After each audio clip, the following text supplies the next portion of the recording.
Hello दोस्तों, स्वागत है आप सभी का हमारे अपने इस प्यारे से यूट्यूब चैनल प्रेमचंद लेक्चर्स में। दोस्तों, आज मैं आप लोगों के लिए लेकर आया हूं क्लास 12th फिजिक्स के ऑल इम्पोर्टेंट फार्मूले एक ही वीडियो में। जी हाँ दोस्तों, सही सुना आपने। सभी इम्पोर्टेंट जितने भी फिजिक्स के फार्मूले हैं क्लास 12th की बुक में, वे सारे के सारे आपको एक ही वीडियो में मिल जाएंगे। तो ये वीडियो उन सभी स्टूडेंट के लिए खास हो जाती है जो कि भी बोर्ड एग्जाम की तैयारी कर रहे हैं या जो अभी बोर्ड एग्जाम देने वाले हैं। यदि आप इस वीडियो को पूरा देख लेते हैं तो मेरा विश्वास मानिए, एक भी न्यूमेरिकल आप छोड़कर नहीं आएंगे। यदि आपने इन सभी जितने फार्मूले मैं आपको बताने जा रहा हूं इन सबको ध्यान में रख लिया तो। इस वीडियो को बनाने के लिए मुझे बहुत ज़्यादा मेहनत करनी पड़ी और मैंने इसको पहले चार्ट पर लिख लिख कर फिर आप लोगों के सामने लाया। पहले मैं आप लोगों को दिखा देता हूँ सारे फार्मूले के आउटलुक, फिर मैं आप सभी को एक एक करके बताऊंगा। देखिए, ये बहुत सारे फार्मूले सभी के सभी आपको एक ही वीडियो में मिलेंगे। तो चलिए मैं अभी शुरू से शुरू करता हूं। मैं आप लोगों को चैप्टर 1 से स्टार्ट करके जितने सारे चैप्टर हैं सारे के सारे इंपॉर्टेंट फार्मूले में एक ही वीडियो में आप लोगों को कवर करा दूंगा, ताकि आप लोग जितने भी लोग यदि थ्योरी को भी अच्छी तरीके से नहीं पढ़े हैं वो इस चैप्टर से यदि सिर्फ इनके सूत्र को भी याद कर लें तो बोर्ड एग्जाम में अच्छा अंक प्राप्त कर सकते हैं। तो चलिए वीडियो को शुरू देखिए। पहला मैंने ले लिया है चैप्टर स्थिर विद्युत्की से। स्थिर विद्युत्की से मैं हम लोग स्टार्ट करेंगे और जितने भी सारे चैप्टर हैं आगे उनके सारे फार्मूले देखते चलेंगे। तो देखिए, पहला है दो बिंदु आवेशों के बीच बल अर्थात कूलाम बल। उसका सूत्र क्या होता है? F is equal to 1/4πε0 Q1 Q2 by R का स्क्वायर, जहाँ पर 1/4πε0 क्या है? एक नियतांक है, और आर स्क्वायर दोनों आवेशों के बीच की दूरी है। ये जो दूरी है ये कितनी है? R square. और Q1 Q2 इन आवेशों जो आवेश है इनका परिमाण है। ठीक, अब आगे देखिए। आगे है बिंदु आवेश के कारण वैद्युत क्षेत्र की तीव्रता। उसका सूत्र क्या होता है? E बराबर 1/4πε0 Q बाई आर स्क्वायर, या फिर इसी को यदि हम बल के फॉर्म में लिख दें तो बन जाएगा E बराबर F बाई क्यू। ठीक, अब आगे देखिए। आगे है विद्युत द्विध्रुव आघूर्ण। इसका सूत्र क्या होता है? इसे हम लोग P से डिनोट करते हैं। तो P इज इक्वल टू हम लोग को मिल जाता है Q इंटू 2L, जहाँ पर जो 2L है वह विद्युत द्विध्रुवों के बीच की दूरी है। जैसे कि मान लीजिए ये एक आवेश है और ये एक आवेश है जिनके परिमाण समान है और इनकी प्रकृति क्या है? विपरीत है। ठीक, तो इनकी जो बीच की दूरी हम लेंगे यहाँ पर लेंगे 2L। इसकी बीच की दूरी हम लोग 2L नापते ही हैं। और इसका जो सूत्र है, इसका सूत्र कितना बनता है? P बराबर Q इंटू 2L, और इसका मात्रक होता है कूलाम इंटू मीटर। अब आगे देखिए, अच्छी स्थिति में विद्युत क्षेत्र की तीव्रता मोस्ट इंपॉर्टेंट फार्मूलों में से एक है। अच्छी स्थिति में विद्युत क्षेत्र की तीव्रता, इसका मान क्या होता है? E बराबर 1/4πε0 2P बाई आर क्यू, जहाँ पर ये P क्या है? यही जो P है वो विद्युत द्विध्रुव आघूर्ण है। ठीक, अब आगे देखिए। है अभी जैसे कि अच्छी स्थिति में था वैसे ही अब आएगा निरक्षी स्थिति में। निरक्षी स्थिति में विद्युत क्षेत्र की तीव्रता, इसका सूत्र हो जाता है E बराबर 1/4πε0 into P by R Q. देखिए यहाँ पर 2P बाई आर क्यू था, यहाँ पर P बाई आर क्यू, बस इतने में यही फर्क होता है अच्छी और निरक्षी स्थिति में। अब आगे सूत्र है एक समान विद्युत क्षेत्र में रखे विद्युत द्विध्रुव पर लगने वाले बलयुग्म का आघूर्ण। उसका सूत्र हो जाता है tau is equal to P cross E। यदि हम देखिए ये है सदिश फॉर्म में, यदि हम इसको सिंपल फॉर्म में लिखें तो वो मिल जाता है PE साइन थीटा। ठीक, अब आगे देखिए। आगे विद्युत फ्लक्स यहाँ से स्टार्ट हो जाता है। विद्युत फ्लक्स क्या होता है? किसी विद्युत क्षेत्र में रखे काल्पनिक पृष्ठ से गुजरने वाली विद्युत बल रेखाओं की संख्या क्या कहलाती है? विद्युत फ्लक्स। इसको डिनोट करते हैं फाई ई से। तो phi E is equal to मिल जाता है हम लोग को E डॉट ए या E डॉट डी ए।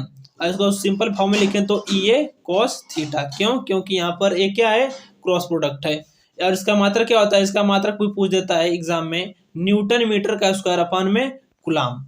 अब देखिए, यदि हम गॉस की प्रमेय से विद्युत फ्लक्स का मान लिखें तो मिल जाता है phi is equal to Q by epsilon naught. क्यों? क्योंकि जो गॉस की जो प्रमेय वो कहती है क्या कि किसी बंद क्षेत्र से गुजरने वाले जो विद्युत फ्लक्स होता है वह उस क्षेत्र से बद्ध जो उस क्षेत्र से बद्ध आवेश Q का 1/ε0 गुना होता है। ठीक, ये किसकी प्रमेय है? गॉस की। अब आगे देखिए, इसी में आगे है रेखीय आवेश घनत्व, पृष्ठीय आवेश घनत्व और आयतन आवेश घनत्व। इन सभी का यूज हम लोग जब गॉस की प्रमेय के अनुप्रयोग करते हैं तब इन सभी का हम लोग यूज करते हैं। यदि रेखीय आवेश घनत्व है तो इसका मात्रक मिल जाएगा lambda is equal to Q by L coulomb प्रति मीटर। यदि पृष्ठीय आवेश घनत्व है तो इसको डिनोट करेंगे सिग्मा से और वो मिल जाएगा हम लोग को क्यू बाई ए। इसका मतलब हो जाएगा कूलाम मीटर का स्क्वायर। यदि आयतन आवेश घनत्व है तो इसको हम डिनोट करते हैं किससे? रो से, और ये मिल जाता है हम लोग को Q by V coulomb metre प्रति क्यू, क्योंकि यहाँ पर नीचे आयतन है। अब आगे देखिए, अब आगे है अनंत लंबाई। अब देखिए यहाँ से अनुप्रयोग स्टार्ट हो गया। किसका? गॉस के अनुप्रयोग। अनंत लंबाई के एक समान आवेशित सीधे तार के निकट विद्युत क्षेत्र की तीव्रता। यहाँ पर देखिए विद्युत क्षेत्र की तीव्रता यहाँ पर थोड़ा सा कट गया है तो समझ जाइए इसको। तो इसका मान हो जाएगा E is equal to 1/4πε0 2 lambda by R. ये इसका सूत्र हो गया। अब आगे देखिए, आगे है अनंत विस्तार की समतल आवेशित अचालक चादर के निकट विद्युत क्षेत्र की तीव्रता का सूत्र। ये मिल जाएगा E इज इक्वल टू σ/2ε0। ठीक, यहाँ पर सिग्मा क्या है? सिग्मा हम लोग का पृष्ठीय आवेश घनत्व, जैसा कि देखिए मैंने यहाँ पर पहले आप लोग को बता दिया था। पृष्ठीय आवेश घनत्व जो कितना होता है? Sigma is equal to Q by A, वही वहाँ पर। अब आगे देखिए, अब आगे हम लोग आता है विद्युत विभव। इससे भी इसके जितने हम लोग सूत्र हैं वो सब देखेंगे। तो विद्युत विभव बराबर क्या होता है? V बराबर, इसे डिनोट करते हैं W by Q. W by Q का मतलब यहाँ पर क्या है? किसी आवेश को अनंत से विद्युत क्षेत्र के भीतर में लाने में जो कार्य करना पड़ता है उसे कहते हैं W। और उस जिस आवेश को लाते हैं उसके परिमाण का यदि हम अनुपात लगा दें तो हम लोग को मिलता है विद्युत विभव। और विद्युत विभव का मात्रक होता है जूल प्रति कूलम या फिर वोल्ट भी कह सकते हैं। अब आगे देखिए, आगे है विद्युत विभवांतर। विद्युत विभवांतर बराबर क्या हो जाएगा? इसको डिनोट करते हैं लैम्डा वी से। विद्युत विभवांतर अर्थात विभव का अंतर है, इसे यहाँ पर हम लोग सीखते हैं V2 माइनस V1 या V1 माइनस V2, जो भी ज्यादा हो जाएगा। तो इसका भी सूत्र वही मिल जाएगा जितना होता है विद्युत विभव का, W by Q coulomb joule प्रति कूलाम। अब देखिए इसी में पूछ देता है हम लोग कभी कभी 1 इलेक्ट्रॉन वोल्ट बराबर कितना जूल।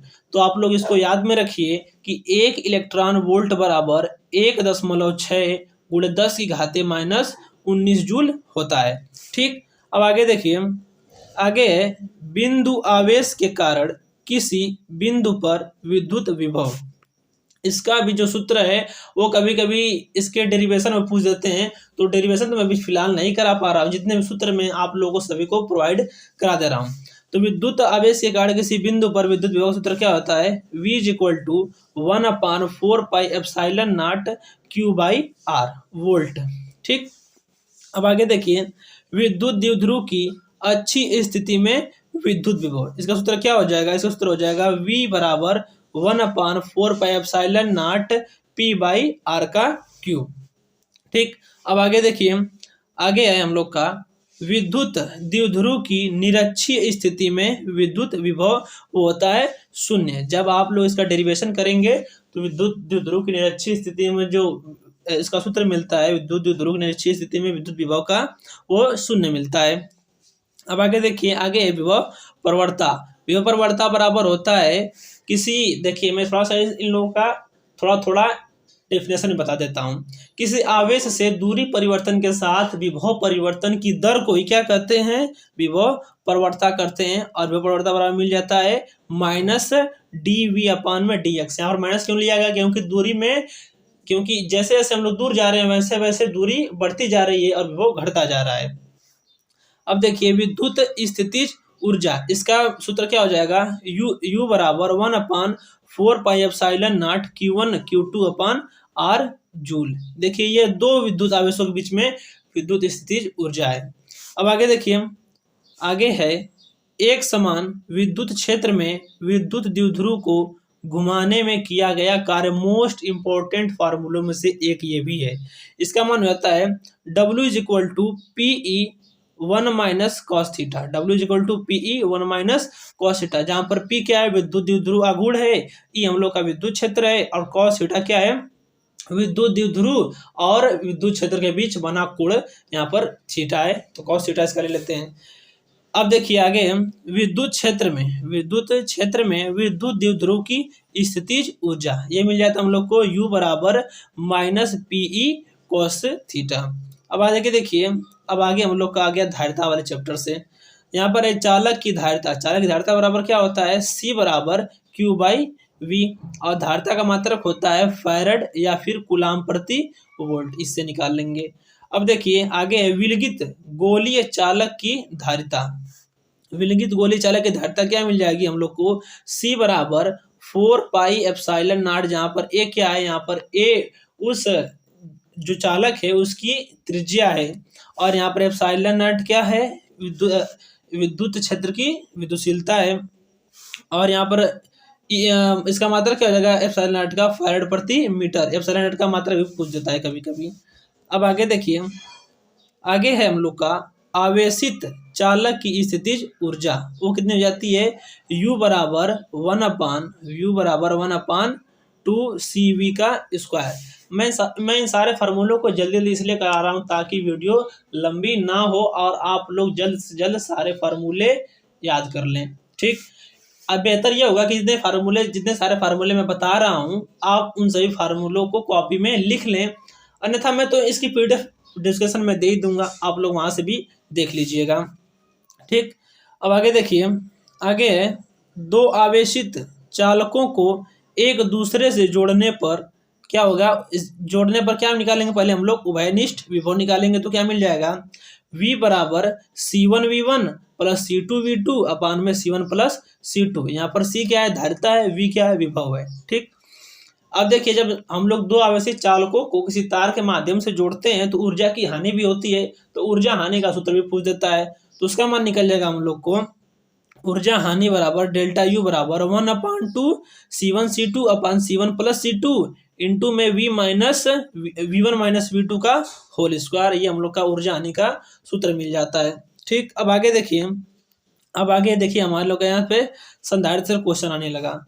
समांतर प्लेट संधारित्र की धारिता कितनी होती है, C बराबर A epsilon not K upon में D।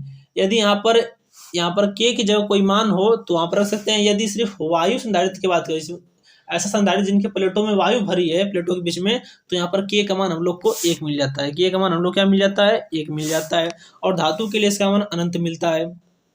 अब देखिए आगे, आंशिक रूप से भरे होने पर धारिता, अर्थात जब किसी समांतर प्लेट संधारित्र के बीच में क्या भरा हो, आंशिक रूप से कोई पराविद्युत पदार्थ भरा हो, तब इसकी धारिता कितनी हो जाएगी, C बराबर A एप्सिलॉन नॉट अपान में D minus T plus T by K farad. इसका मात्रक क्या होता है, फैरड होता है। अब आगे देखिए, आगे संधारित्रों का श्रेणी क्रम संयोजन। संधारित्रों के श्रेणी क्रम संयोजन का मान कैसे निकालते हैं, 1/C बराबर 1/C1 plus 1/C2 plus 1/C3। ये होता है श्रेणी क्रम में संधारित्रों का संयोजन का तुल्य तुल्य धारिता होती है। ठीक, अब आगे देखिए, संधारित्रों का समांतर क्रम संयोजन, इसका मान मिलता है हम लोग को तुल्य संधारित्र की धारिता कितनी मिल जाती है, C बराबर C1 plus C2 plus C3। अब आगे देखिए, समांतर प्लेट संधारित्र के बीच विद्युत क्षेत्र में ऊर्जा घनत्व, इसका भी सूत्र कभी कभी पूछ देता है, तो इसका मिल जाएगा U बराबर 1/2 एप्सिलॉन नॉट K E की पावर में 2 या E का स्क्वायर। अब आगे देखिए, इतने भी सारे थे हम लोग को स्थिर विद्युत्की से खत्म हो गए, जितने भी सूत्र थे स्थिर विद्युत्की के इतने में खत्म हो गए। देखिए इतने सारे स्थिर विद्युत्की के सूत्र थे। अब आगे हम लोग का स्टार्ट होगा धारा विद्युत। ठीक, कहाँ से स्टार्ट हो रहा है हम लोग को, धारा विद्युत, यहाँ से स्टार्ट हो रहा है धारा विद्युत। देखिए अब धारा विद्युत से स्टार्ट हो गया, तो पहला है विद्युत धारा का बता दीजिए सूत्र। तो विद्युत धारा बराबर क्या होता है, विद्युत धारा का जो डिफिनेशन होता है वो ये होता है कि आवेश परिवर्तन, क्या कहते हैं हम लोग, ये कहते हैं कि आवेश के प्रवाह की दर को क्या कहते हैं, विद्युत धारा कहते हैं। तो देखिए आवेश ऊपर है और समय नीचे है, तो इसकी दर को क्या कहेंगे, विद्युत धारा। इसको डिनोट करते हैं I से। इसका मात्रक क्या होता है, एम्पियर। देखिए यदि हम लोग विद्युत धारा को हम लोग किसके फॉर्म में लिखें, ड्रिफ्ट वेलोसिटी के फॉर्म में लिखें, तो उसका मान मिल जाता है हम लोग को I = NEAVD। ठीक, अब देखिए आगे, अब आगे धारा घनत्व, धारा घनत्व बराबर क्या होता है, इसको डिनोट करते हैं जे से, और इसका मान मिलता है जे बराबर आई बाई ए। अब धारा घनत्व का सूत्र क्या होता है, धारा घनत्व का सूत्र ये होता है कि किसी एकांक पृष्ठीय क्षेत्रफल के तार के अभिलंबवत गुजरने वाली धारा को क्या कहते हैं, धारा घनत्व कहते हैं। इसका मात्रक हम लोग को मिलता है एम्पियर प्रति मीटर का स्क्वायर। यदि हम लोग इसको भी ड्रिफ्ट वेलोसिटी के फॉर्म में लिखें तो मिल जाएगा जे बराबर NEA/VD। ड्रिफ्ट वेलोसिटी का मतलब होता है अनुगमन वेग होता है, ठीक। अब आगे देखिए अनुगमन वेग का सूत्र कैसे बनेगा। अनुगमन वेग बराबर हो जाता है VD से, इसको डिनोट करते हैं VD बराबर EV/ml इंटू टाउ, या फिर इसी को हम लिख सकते हैं E, और देखिए क्या यहाँ पर स्मॉल ई हम लोग का विद्युत आवेश है, और यहाँ पर जो कैपिटल ई है वो विद्युत क्षेत्र की तीव्रता है, और यहाँ पर जो M है वो इलेक्ट्रॉन का आवेश है, और टाउ क्या है, यहाँ पर टाउ हम लोग का उसको क्या बोलते हैं, टाउ को हम लोग आवर्तकाल के फॉर्म में कैसे बोलते हैं उसको, उसी को बोलते हैं, मुझे क्लियर अभी याद नहीं हो रहा है। अब देखिए आगे है गतिशीलता बराबर, गतिशीलता को डिनोट करते हैं म्यू से, म्यू बराबर VD/V, यानी कि ड्रिफ्ट वेलोसिटी अपॉन में विद्युत क्षेत्र। इसका मात्रक होता है मीटर का स्क्वायर प्रति वोल्ट इंटू सेकेंड। अब देखिए आगे, अब आगे है विद्युत प्रतिरोध जिसे R से डिनोट करते हैं, R बराबर हम लोग को मिल जाता है V/I, या फिर से कर सकते हैं रो इंटू L/A, या फिर से लिख सकते हैं ML/NE² टाउ, ठीक। अब देखिए आगे, अब आगे है प्रतिरोध ताप गुणांक को हम लोग डिनोट करते हैं अल्फा से। अल्फा बराबर हम लोग को मिल जाता है RT minus R0 into delta T।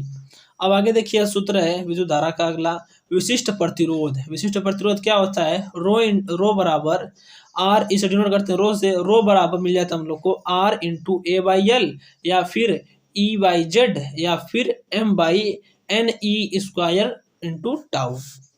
अब आगे देखिए, आगे है विशिष्ट प्रतिरोध क्या होता है, विशिष्ट प्रतिरोध इसको डिनोट करते हैं रो से, तो रो बराबर हम लोग को मिल जाता है R इंटू A/L बराबर में, या फिर इसको इस प्रकार से लिखते हैं E/Z, या फिर लिख सकते हैं इसको M/NE² टाउ, ठीक।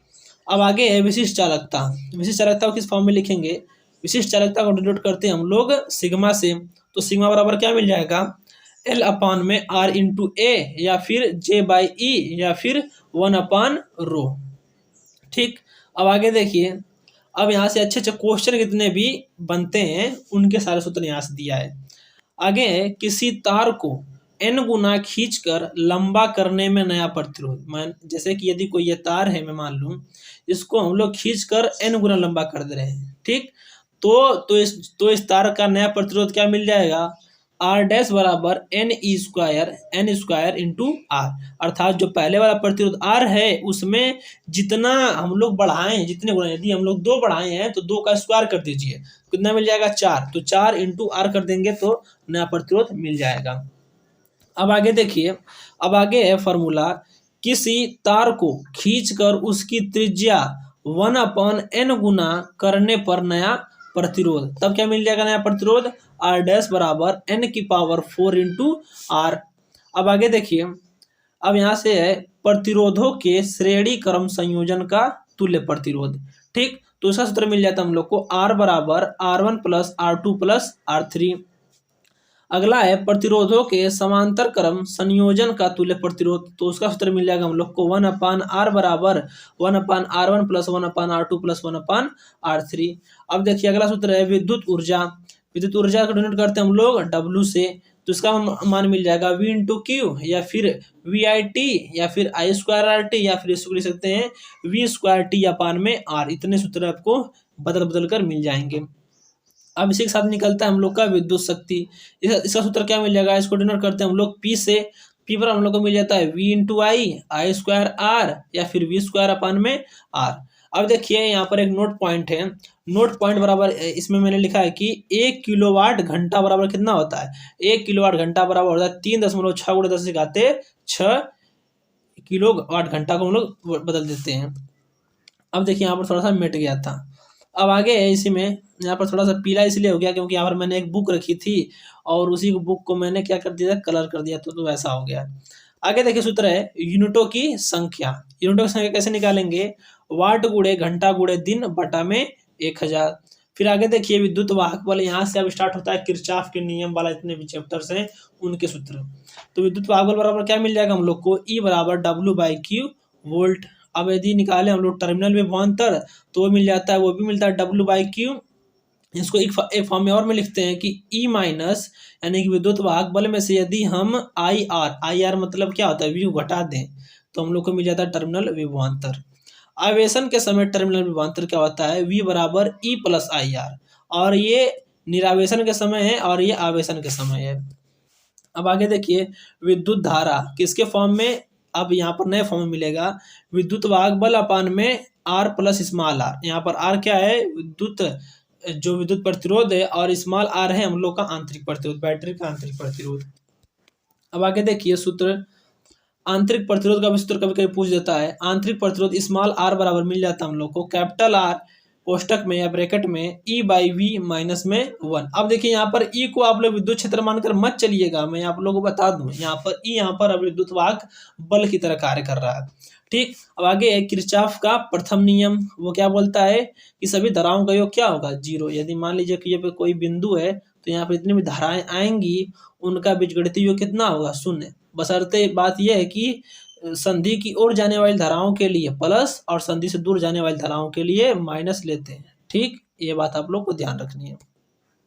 फिर आगे देखिए किरचॉफ का द्वितीय नियम क्या कहता है, I2 into R2 plus I1 plus I2 into R2 बराबर E2। इसके कहने का मतलब ये है कि यदि कोई बंद पास है, ठीक, यदि कोई बंद पास है तो इसमें जितने भी प्रतिरोध लगे हैं और इन प्रतिरोध में बहने वाली धाराओं तथा इस पास में जितने भी विद्युत वाहक बल लगे हैं, जितनी बैटरियां लगी हैं, उनके विद्युत वाहक बल का जो योग होता है वो कैसे होता है, वो इस प्रकार से होता है कि इसमें बहने वाले जितने भी धाराएं हैं और उनका प्रतिरोध का गुणनफल इसमें इस पास में लगे हुए विद्युत वाहक बलों के बराबर होता है। देखिए जैसे कि मैंने यहाँ पर किया है। ठीक, आप लोग इसको चित्र के माध्यम से समझेंगे तो और अच्छा समझ में आएगा। अब आगे है व्हीट स्टोन सेतु की संतुलन की स्थिति क्या होती है, P/Q बराबर R/S। यहाँ पर P और Q जितने R/S है ये सभी प्रतिरोध है। अब आगे है मीटर सेतु में लगा अज्ञात प्रतिरोध, वो कैसे निकलता है, S बराबर R 100 माइनस L अपान में 100। ठीक, और यदि हम इसका विशिष्ट प्रतिरोध लिखें तो क्या मिल जाएगा, रो बराबर S into pi R square upon में L इसका विशिष्ट प्रतिरोध हो जाएगा। अब आ गया विभवमापी से क्वेश्चन। विभवमापी में विभव प्रवणता कैसे निकालेंगे, V बराबर या E बराबर K इंटू L। अब यदि विभवमापी द्वारा दो सेलों के विद्युत वाहक बलों की तुलना की जाए तब सूत्र क्या मिल जाएगा हम लोग को, E1 अपॉन E2 बराबर L1/L2। और फिर आगे है विभवमापी द्वारा सेल का आंतरिक प्रतिरोध ज्ञात करना, तब क्या मिल जाएगा, R बराबर कैपिटल R ब्रैकेट में L1/L2 माइनस R, ये हम लोग का मिल जाता है आंतरिक प्रतिरोध के लिए सूत्र। अब यहाँ से हम लोग का विद्युत धारा वाला चैप्टर भी खत्म हो गया। अब स्टार्ट होता है हम लोग का चैप्टर 3 यानी कि 3rd यूनिट, जिसका नाम है गतिमान आवेश एवं चुंबकत्व। देखिए ये भी चैप्टर बहुत इंपॉर्टेंट है और इसमें बहुत सारे सूत्र हैं। देखिए पहला है चुंबकीय क्षेत्र में गतिमान आवेश पर बल, वो कैसे निकलेगा, F is equal to QVB sine theta. यहाँ पर जो आवेश गतिमान है उसका आवेश Q और V उसका वेग, B क्या है चुंबकीय क्षेत्र, और साइन थीटा उनके बीच कोण। अब आगे देखिए चुंबकीय क्षेत्र में धारावाही चालक पर बल कैसे निकलेगा, F बराबर IBL साइन थीटा। अब आगे है धारावाही चालक तार के कारण उत्पन्न चुंबकीय क्षेत्र, ये तो बहुत बार पूछता है, बायोसेवर्ट का नियम। DB बराबर अर्थात उसका छोटा सा फॉर्म, छोटा सा चुंबकीय क्षेत्र, DB बराबर म्यू0 अपन 4 पाई IDL साइन थीटा अपन में R स्क्वायर। अब आगे देखिए वृत्ताकार कुंडली या लूप के अक्ष पर स्थित बिंदु पर चुंबकीय क्षेत्र, इसका मान मिल जाता है हम लोग को B बराबर म्यू0 अपान 2 NI R स्क्वायर अपान में R स्क्वायर प्लस x का स्क्वायर की पावर 3/2।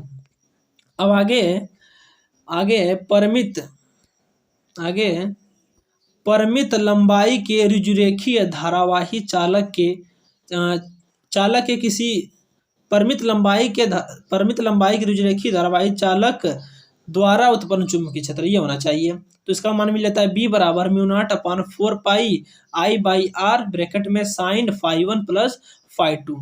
अब आगे देखिए, आगे है एम्पियर का परिपथीय नियम। ये इसका मान क्या मिल जाता है? इसका मान मिलता है समाकलन B डॉट DL बराबर म्यू नॉट इंटू आई। अब आगे है अनंत लंबाई के सीधे धारावाही तार के कारण उत्पन्न चुंबकीय क्षेत्र। इसका सूत्र मिल जाता है हम लोग को B बराबर mu naught upon 2 pi I by R. अब आगे है परिनालिका के भीतर उत्पन्न चुंबकीय क्षेत्र, ये मिल जाता है हम लोग को B बराबर म्यू नॉट एन आई। यहाँ पर n क्या है?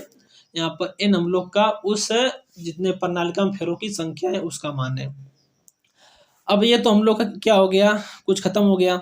अब आगे देखिए, आगे है टोराइड की क्रोड के भीतर उत्पन्न चुंबकीय क्षेत्र। इसका हम लोग को सूत्र मिल जाता है B बराबर mu naught N I weber per metre square. और थोड़ा सा मैं कलर चेंज कर लेता हूँ इसका, ये ले लूँ, ये नहीं दिखाई दे रहा है, दूसरा ले लेता हूँ, यही ठीक था वैसे, चलिए इसी को ले लेते हैं। आगे दो समांतर धारावाही चालक तारों के बीच बल मोस्ट इंपॉर्टेंट क्वेश्चन में से एक, मोस्ट इंपॉर्टेंट फार्मूलों में से एक, हर साल पूछे जाने वाला, हर साल पूछता है ये प्रश्न कि दो समांतर धारावाही चालक तारों के बीच बल। इसका मान मिलता है F अपॉन एल। यहाँ पर मैंने एकांक लंबाई के लिए निकाला तो L नीचे हो गया। F अपॉन एल बराबर mu naught upon 2I I1 I2 by R square, और न्यूटन यहाँ पर बल का मात्रक। ठीक, अब आगे देखिए, दो चुंबकीय क्षेत्र में धारावाही लूप पर बलयुग्म का आघूर्ण। इसका सूत्र मिल जाता है टाउ बराबर NIAB साइन थीटा। जितने भी सारे मैं सूत्र बता रहा हूँ मोस्ट इंपॉर्टेंट सूत्र हैं, बोर्ड एग्जाम में छाप कराना, कोई भी प्रश्न छोड़ना मत। अब आगे धारामापी की धारा सुग्राह्यता, इसका मान मिलता है हम लोग को SI बराबर, यहाँ पर I क्या है? सेंसिटिविटी ऑफ I का मतलब करंट, यानी कि धारामापी की धारा सुग्राह्यता। इसका मान मिल जाता है फाई अपॉन आई, जहाँ पर फाई क्या है? फाई हम लोग को उस धारामापी में उत्पन्न विक्षेप और आई यहाँ पर विद्युत धारा है। इसका और यदि इसके और फॉर्म में लिखें तो NAB अपॉन में C मिल जाता है, जहाँ पर C क्या है? यहाँ पर C हम लोग का एठन बलयुग्म है। ठीक, और N क्या है? तारों की संख्या है, फेरों की संख्या है। A क्या है? A हम लोग का यहाँ पर क्षेत्रफल है, B चुंबकीय क्षेत्र है। अब आगे देखिए, आगे धारामापी को, यहाँ पर एक प्रश्न बचा है, धारामापी की वोल्टेज सुग्राह्यता। इसका मान मिल जाएगा हम लोग को SV अपान में 5 बाई V बराबर में NAB अपान में CR। अब यहाँ पर आगे प्रश्न है, धारामापी को अमीटर में बदलने पर आवश्यक शंट का प्रतिरोध वो मिल जाता है हम लोग को S बराबर में IG अपान में I माइनस IG। यहाँ पर IG क्या है? उस धारामापी में प्रभावित होने वाली धारा, और G यहाँ पर धारामापी का प्रतिरोध। I क्या है? I है संपूर्ण धारा, और IG पहले बताया हूँ कि उस धारामापी में प्रभावित धारा है। अब इसी का धारा पर यदि हम लोग अमीटर का प्रतिरोध निकालें तब इसका सूत्र क्या मिल जाता है? R1 अपान RA। यहाँ पर RA का मतलब है अमीटर का प्रतिरोध, वो बराबर मिल जाता है 1 अपान G प्लस 1 अपान S, यानी कि 1 अपान G का मतलब है उस धारामापी को जिसको हम अमीटर में बदलना है उसका प्रतिरोध, और S यहाँ पर है शंट का प्रतिरोध। अब आगे देखिए, धारामापी को वोल्ट मीटर में बदलने पर आवश्यक तार का प्रतिरोध। इसका सूत्र क्या मिल जाता है? यहाँ पर R, जिस प्रकार वहां पर S था उसी प्रकार यहाँ पर R है। ठीक, इसको सिर्फ R से यहाँ पर डिनोट कर दिया गया है। तो R बराबर मिल जाएगा V by IG minus G, और वोल्टमीटर का यदि हम लोग प्रतिरोध निकालें तो वो मिल जाएगा RV बराबर R प्लस G। अब आगे देखिए, आगे आवेशित कण की एक समान चुंबकीय क्षेत्र में लंबवत गति, उसका सूत्र क्या मिल जाएगा? QVB बराबर MV स्क्वायर अपान में R। ये सूत्र इस प्रकार निकलता है कि जैसे कि हम लोग जानते हैं कि यदि किसी चुंबकीय क्षेत्र में कोई आवेश गति करता है तो उसका सूत्र, तो उस पर लगने वाला बल क्या होता है? वो बल होता है F बराबर QVB अपान साइन थीटा। तो लंबवत गति कर रहा है तो साइन थीटा तो 90 हो जाएगा, तो उसका मान मिल जाएगा F बराबर सिर्फ QVB मिल जाएगा। और ये जो बल का सूत्र है F, वह उसके किसके बराबर, अभिकेंद्र बल के बराबर हो जाएगा जिसके पर वो घूम रहा है। तो उसका मान होता है mv²/r, तो ये दोनों बराबर हो जाएंगे। अब आगे है चुंबकीय आघूर्ण। आगे है चुंबकीय आघूर्ण या चुंबकीय द्विध्रुव आघूर्ण का सूत्र। इसको डिनोट करते हैं m से। तो m बराबर क्या मिल जाता है, NIA या फिर m बराबर 2L। इसका मात्रक होता है एम्पियर मीटर का स्क्वायर। अब आगे है किसी परिभ्रमण करते हुए इलेक्ट्रॉन का चुंबकीय आघूर्ण। इसका सूत्र क्या मिल जाता है, m बराबर EVR/2। ये उसका सूत्र हो गया। अब आगे देखिए, आगे चुंबकीय क्षेत्र का ऊर्ध्वाधर घटक। इसको डिनोट करते हैं बीवी से, अर्थात वर्टिकल चुंबकीय क्षेत्र जो है उसका बीवी बराबर मिल जाता है बी साइन थीटा। यदि चुंबकीय क्षेत्र का हम लोग क्षैतिज घटक निकालें तब क्या मिल जाएगा, चुंबकीय क्षेत्र का क्षैतिज घटक वो मिल जाएगा हम लोग को बी एच बराबर में बी कॉस थीटा। अब आगे है बीई। बीई यहाँ पर क्या है, पृथ्वी का चुंबकीय क्षेत्र। तो उसका मान निकल जाएगा हम लोग को बीई बराबर रूट में बी एच का स्क्वायर या बी प्लस बी का बी का स्क्वायर। और यहाँ पर यदि हम लोग निकालें tan थीटा, यहाँ पर थीटा क्या है, यहाँ पर थीटा हम लोग को उन्नति कोण या नमन कोण है। तो इसका मान हम लोग निकालते हैं BV/BH से। अब आगे देखिए चुंबकशीलता। चुंबकशीलता का सूत्र कैसे निकालेंगे, म्यू बराबर B/H। यदि चुंबकीय फ्लक्स का हम लोग सूत्र निकालें तो फाइव बी बराबर B.A या फिर BA cos थीटा। जैसे कि चुंबकीय फ्लक्स था वैसे ही यहाँ पर, जैसे कि विद्युत फ्लक्स था वैसे यहाँ पर चुंबकीय फ्लक्स है। प्रेरित विद्युत वाहक बल। इसका सूत्र कैसे निकलेगा, E बराबर -NdΦ/dt। ये हो गया वोल्ट। ये हम लोग का यहाँ से खत्म हो गया। देखिए जो प्रेरित विद्युत वाहक बल है इसके अंतर्गत आएगा विद्युत चुंबकीय प्रेरण के, तो मैं गलती से वहां पर लिख दिया था। ठीक, अब यहाँ से हम लोग का कौन सा खत्म होगा, गतिमान आवेश और चुंबकत्व वाला पूरा खत्म हो गया। यहाँ से स्टार्ट होता है विद्युत चुंबकीय प्रेरण। ठीक है, बोलते बोलते मेरा गला थोड़ा दर्द करने लगा और थोड़ा सा आराम से बोलता हूँ।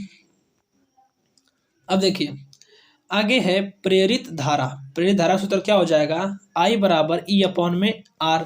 फिर आगे है प्रेरित विभवांतर। प्रेरित विभवांतर सूत्र हो जाएगा V बराबर VBL। देखिए यहाँ पर V क्या है, विभवांतर है, और जो यहाँ पर V है वो वेग है। और फिर यदि I का मान इस प्रकार से हम निकाले तो मिल जाएगा VBL/R।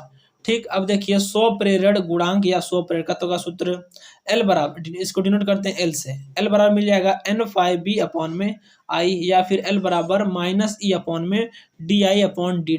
और L जो स्व प्रेरण गुणांक है उसका जो मात्रक होता है वो होता है हेनरी। बहुत बार पूछता है एग्जाम में। अब आगे है अन्योन्य प्रेरण गुणांक या फिर अन्योन्य प्रेरकत्व। इसको डिनोट करते हैं m से। इसका सूत्र हो जाता है m बराबर N2∅2/I1 और m बराबर और निकालें तो -E2/ΔI1/IT।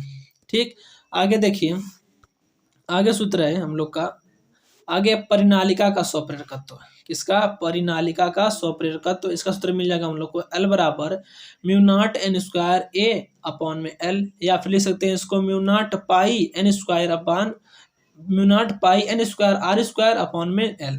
अब यदि हम लोग निकालें कुंडली का स्वप्रेरकत्व तो मिल जाएगा L बराबर μ0n²πR/2 हेनरी।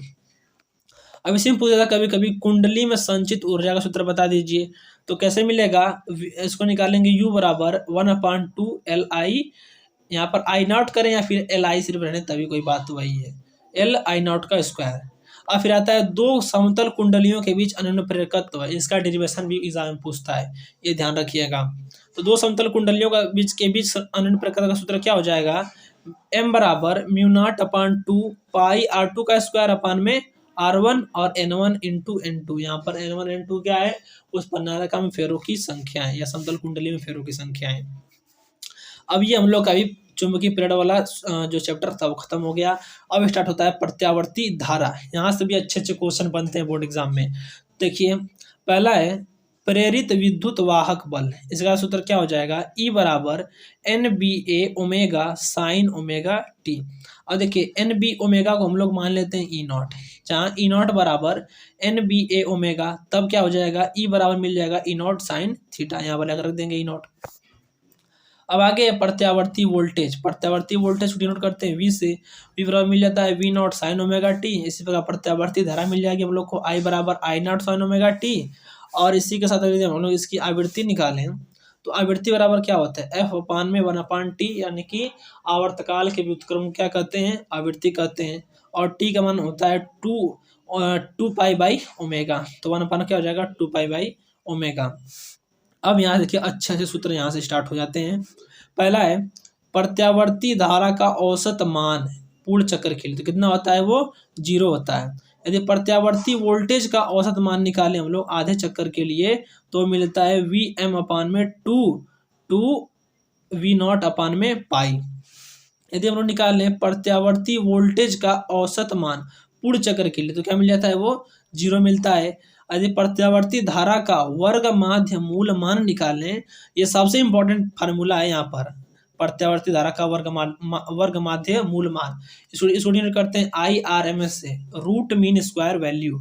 इसका मान मिल जाता है I0 अपान में √2। यदि हम लोग √2 से भाग करें तो मिल जाता है 0.0707 I0। ठीक, अब आगे देखिए प्रत्यावर्ती वोल्टेज का वर्ग माध्य मूल मान ये कैसे निकलता है, VRMS बराबर V0 अपान √2, फिर उसी तरह मिल जाएगा उसका मान भी।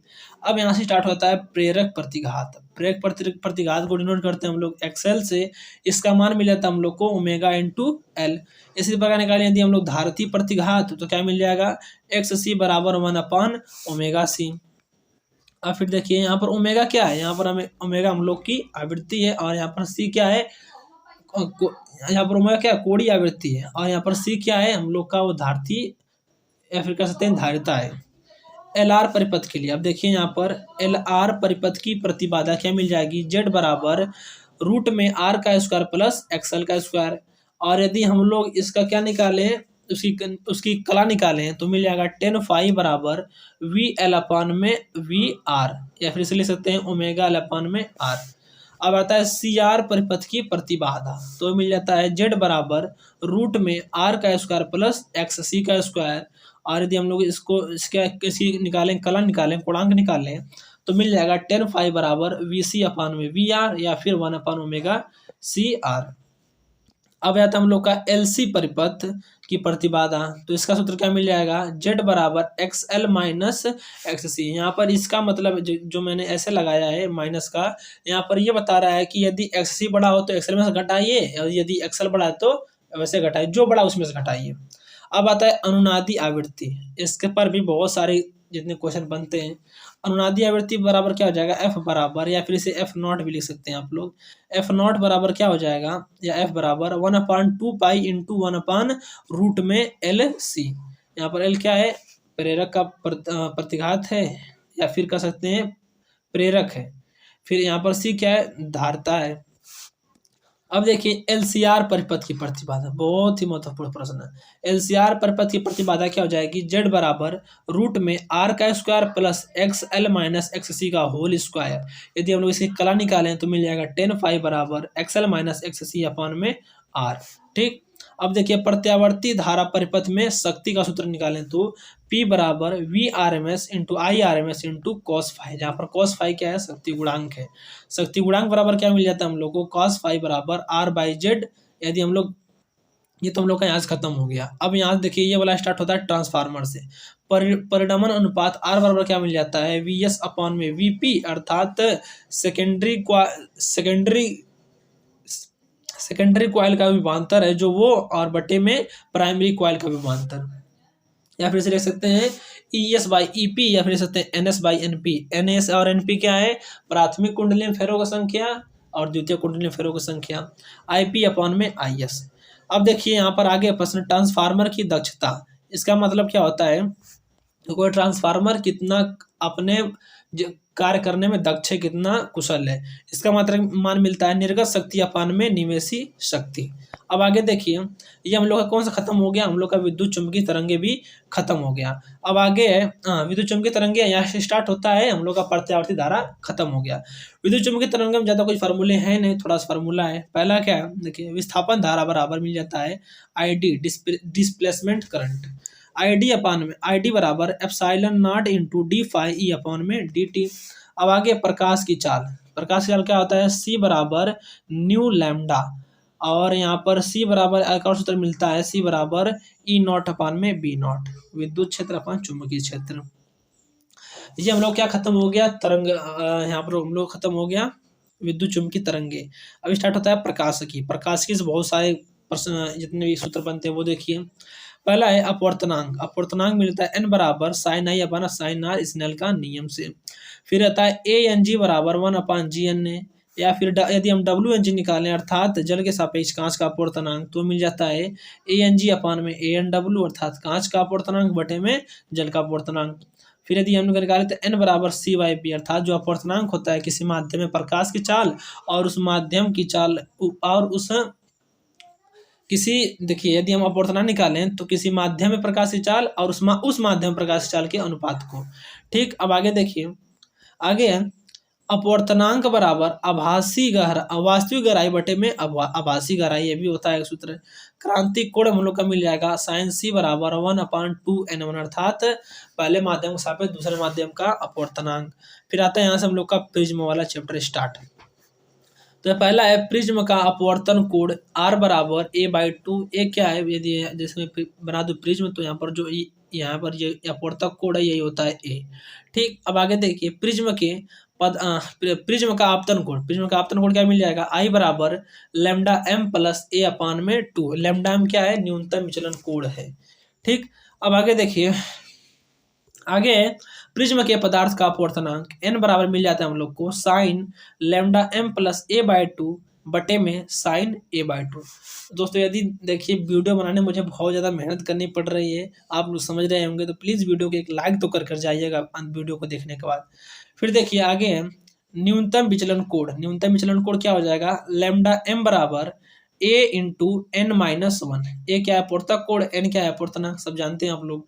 फिर आगे वर्ण विक्षेपण क्षमता, इसको डिनोट करते हैं हम लोग ओमेगा से। ओमेगा बराबर मिल जाता है हम लोग को N V minus N R upon में एन वाई माइनस 1। यहाँ पर एन वी क्या है, बैंगनी रंग के लिए कांच का अपवर्तनांक, एन आर क्या है लाल रंग के लिए, और एन वाई क्या है पीले रंग के लिए। अब आगे देखिए कोणीय वर्ण विक्षेपण क्षमता या फिर कोणीय वर्ण विक्षेपण, इसको डिनोट करते हैं हम लोग थीटा से, और थीटा बराबर मिल जाएगा हम लोग को ए इंटू ब्रैकेट में N V minus N R. ये खत्म हो गया हम लोग का प्रिज्म वाला चैप्टर। अब स्टार्ट होता है हम लोग का लेंस। लेंस में देखिए पहला है गोलीय उत्तल या अवतल पृष्ठ के लिए। अच्छा है, मैंने आप लोग एक चीज नहीं बताया कि मैंने दर्पण वाला सेक्शन नहीं कराया था। क्यों, क्योंकि वो इस बार निकल गया था, इसलिए मैंने दर्पण वाला सेक्शन नहीं लिया था। ठीक ना। अब देखिए गोलीय उत्तल या अवतल पृष्ठ के लिए सूत्र क्या मिल जाता है हम लोग का अपवर्तन का, n2/v माइनस n1/u बराबर n2 माइनस n1/r। ठीक, ये हो गया। अब आगे देखिए मोस्ट इंपॉर्टेंट सूत्र आ रहे हैं। अब यहाँ से देखिए लेंस मेकर सूत्र, जब लेंस के दोनों ओर का माध्यम समान हो, ये डेरिवेशन में बहुत बार पूछा है, बोर्ड में बहुत बार पूछा है। तो इसका सूत्र क्या मिल जाएगा, 1/f बराबर n माइनस 1 रूट में या ब्रैकेट में 1/r1 माइनस 1/r2। ये पहली कंडीशन है। दूसरी कंडीशन क्या है, दूसरी कंडीशन ये है कि जब दोनों ओर का माध्यम अलग अलग हो, यहाँ पर समान था ना, अब यहाँ पर अलग अलग, तब क्या मिल जाएगा n3/v n1/u बराबर में n2 minus n1/r1 minus n2 minus n3/r2। ये हो गया। अब आगे देखिए लेंस सूत्र क्या होता है, वो होता है 1/f बराबर 1/v माइनस 1/u। ये सभी जानते हैं, कक्षा 10 में भी ये सूत्र था। अब आगे रेखीय आवर्धन। रेखीय आवर्धन क्या है, m बराबर v अपान u बराबर में I/O। v क्या है, किसी वस्तु की ध्रुव से दूरी, और u क्या है, नहीं v है हम लोग का प्रतिबिंब की ध्रुव से दूरी, और u है वस्तु की ध्रुव से दूरी, और I क्या है प्रतिबिंब की लंबाई, o क्या है वस्तु की लंबाई। ठीक ना। अब आगे देखिए लेंस की क्षमता। लेंस की क्षमता के हम लोग क्या मिल जाएगा, P बराबर 1/f, और इसका मान के इसमें लेंगे f का मीटर में लेंगे, और लेंस की क्षमता का मात्रक होता है डायोप्टर, इसको डिनोट करते हैं d से। अब आगे देखिए, आगे है परस्पर संपर्क में रखे दो लेंसों की फोकस दूरी। देखिए यहाँ पर मैंने थोड़ा सा पेंट कर दिया है, थोड़ा सा कलर कर दिया गया है, क्योंकि यहाँ पर थोड़ा सा बारिश दिखाई दे रहा था। परस्पर संपर्क में रखे दो लेंसों की फोकस दूरी का सूत्र क्या मिल जाएगा हम लोग को, 1/f बराबर 1/f1 प्लस 1/f2। ठीक, अब आगे देखिए, अब आगे सूक्ष्मदर्शी वाला आ गया।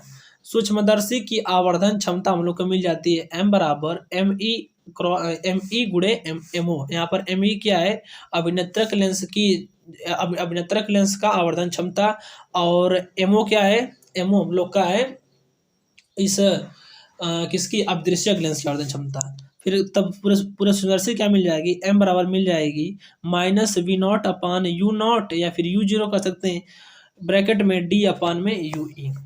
फिर यदि देखिए अब यहाँ पर लगती है हम लोग की कंडीशन। पहली कंडीशन क्या है, पहली कंडीशन है जब प्रतिबिंब स्पष्ट दृष्टि की न्यूनतम दूरी पर बनता है, तब क्या हो जाएगा, तब हो जाएगा सूक्ष्मदर्शी की आवर्धन क्षमता m बराबर माइनस वी नॉट अपान में यू नॉट, ब्रैकेट में 1 प्लस डी अपान में एफ ई। डी क्या है, न्यूनतम स्पष्ट दूरी की न्यूनतम दूरी, और एफ ई क्या है, उस अभिनेत्रक लेंस या फिर नेत्रिका लेंस की फोकस दूरी। ठीक, फिर अब आए तब सूक्ष्मदर्शी की लंबाई क्या मिल जाएगी इस कंडीशन में, इस कंडीशन में सूक्ष्मदर्शी की लंबाई मिल जाएगी यू जीरो प्लस यू ई।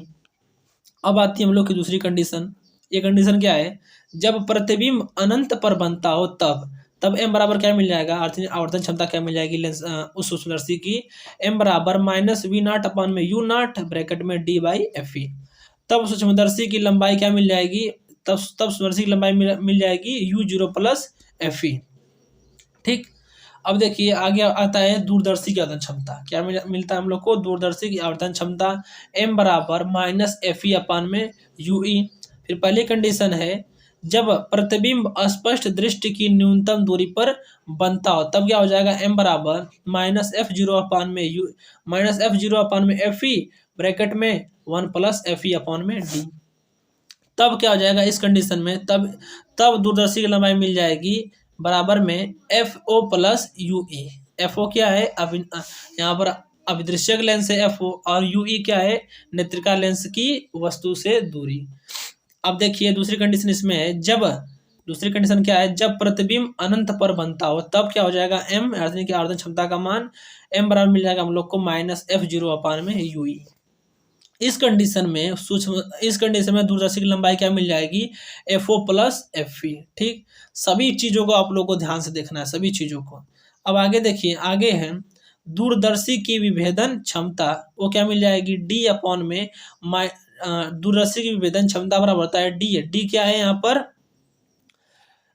पर डी क्या दूरी है, डी बराबर क्षमता डी अपान में 1/2, यहाँ पर लैम्डा क्या है, उस यहाँ पर डी हम लोग का जो द्वारक है ना उसकी दूरी है, और यहाँ पर लैम्डा क्या है, लैम्डा हम लोग सभी जानते हैं कि तरंगदैर्ध्य होती है। अब फिर आगे है, आगे हम लोग के दूरदर्शी की विभेदन सीमा क्या मिल जाता है इसका मान, ये तो हो गया, दूरदर्शी की विभेदन सीमा बराबर मिल जाएगा 1/2 लैम्डा अपान में डी। और फिर आता है सूक्ष्मदर्शी की विभेदन क्षमता होता है 2n साइन अल्फा अपान में 1/2 लैम्डा। तो यहाँ पर अल्फा क्या है, यहाँ पर अल्फा अर्धशीर्ष कोण है, एन तो जानते ही हैं आप लोग, अपवर्तनांक है। फिर आता है सूक्ष्मदर्शी की विभेदन सीमा, यहाँ पर क्षमता थी, यहाँ पर सीमा, बस इसको उल्टा कर दीजिए, जो ये क्षमता है ना इसको उल्टा कर दीजिए, तो मिल जाएगा 1/2 लैम्डा अपान में 2n साइन अल्फा, नीचे मिल जाएगा। ठीक, इस प्रकार से हम लोग का प्रकाशिकी तक का जितना भी था, जितने भी सूत्र थे सारे खत्म हो गए। देखिए हम वीडियो बनाने में दोस्तों बहुत मेहनत लगी है, प्लीज़ वीडियो को लाइक करके जाइएगा, मेहनत को देख लीजिए हमारे। अब इसी तरह की वीडियो आप लोगों के चैनल पर मिलती रहेगी, तो इसी तरह की वीडियो देखने के लिए चैनल को सब्सक्राइब करें और अपने दोस्तों में शेयर करिए। तो चलिए मिलते हैं किसी नेक्स्ट वीडियो में, तब तक के लिए धन्यवाद।